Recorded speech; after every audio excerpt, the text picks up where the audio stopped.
If a child is interested in playing soccer, their family might face a number of barriers, like how they'll pay and how they'll get there. The nonprofit DC Scores has removed all those barriers by providing free programming at Title I schools during and after school hours. Welcome to Impact Moment, brought to you by DCTV. I'm Rebecca Burnett, and today I'm joined by Senior Advisor of Arts and Culture, Charity Blackwell. Hey, Charity. Hey, how's it going? Thanks for having me. I'm really excited to be here. Oh, thanks for being here. So, of course, you have free programming for the students, but in order to get on the field, they have to have the proper equipment to make it worth their while they're there. I know you guys provide equipment like shin guards. What power does that give to the families when they know that their kids, one, have a place to go and play, but have the means to do it well and to do it safely?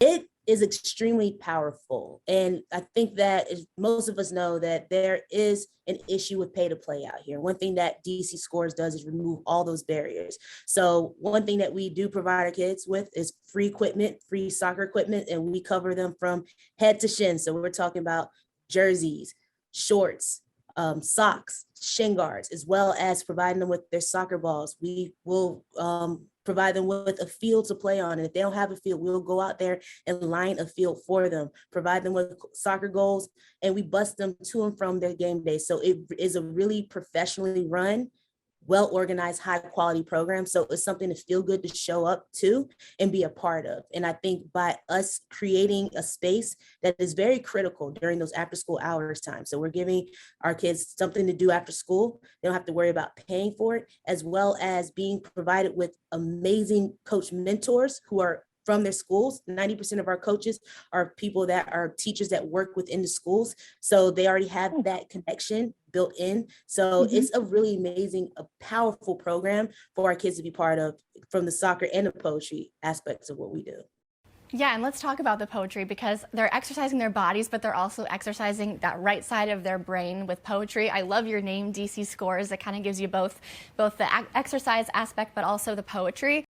An independent evaluator found that 98% of your kids felt safe, 97% felt confident, and 96% found something they're good at. What do those numbers mean, and how does poetry kind of add to that?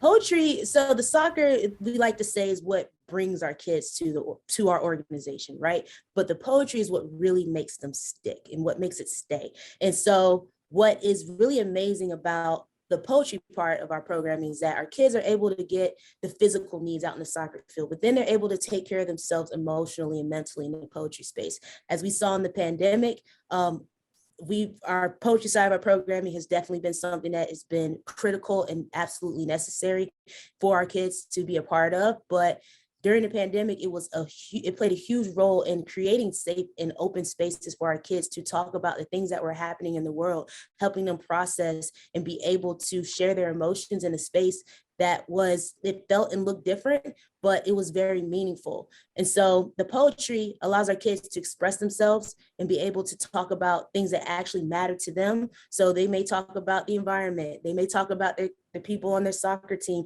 They may talk about gun violence that's happening in their community. Any and everything, we allow our kids to express themselves and be able to do it around their peers and feel supported and safe at the same time. So it's a really powerful piece of what we do. And so when people first hear soccer and poetry, that doesn't make sense. But when you really think about it in that full child approach, it makes complete sense, because we're taking care of the full child completely.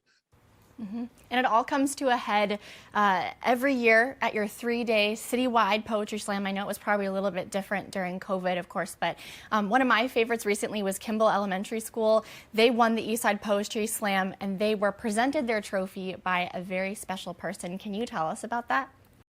Yes. So Kimball Elementary School has been with us for, I want to say, approximately 4 years. So I guess they're not that new anymore. It seemed new when I first came on, but they're one of our, I would say, all-star schools. They have amazing coaches there, and they've always bring it to the poetry slam. I'm a professional spoken word artist, so definitely when it comes to our organization, I don't know if it shows, I'm a little more biased towards the poetry side of what we do, but I'm always excited for Kimball's performance. And so this year, yes, things had to be a little bit different. We couldn't have our big poetry slam in person with 500 to 1,000 people in an auditorium, as you know, this is the world we live in right now. So we were able to at least do something that was still meaningful, hybrid. We recorded all of our kids' performances, was able to get a really awesome professional videographer, production team to come together and bring all their performances together to create a showcase virtually for them to watch with their teammates and do watch parties. Why judge? Is it because I'm from a city they want to mute and silence, labeled by endless slander? Because I prefer the tune of BYB and Big G to Star Spangled My Banner?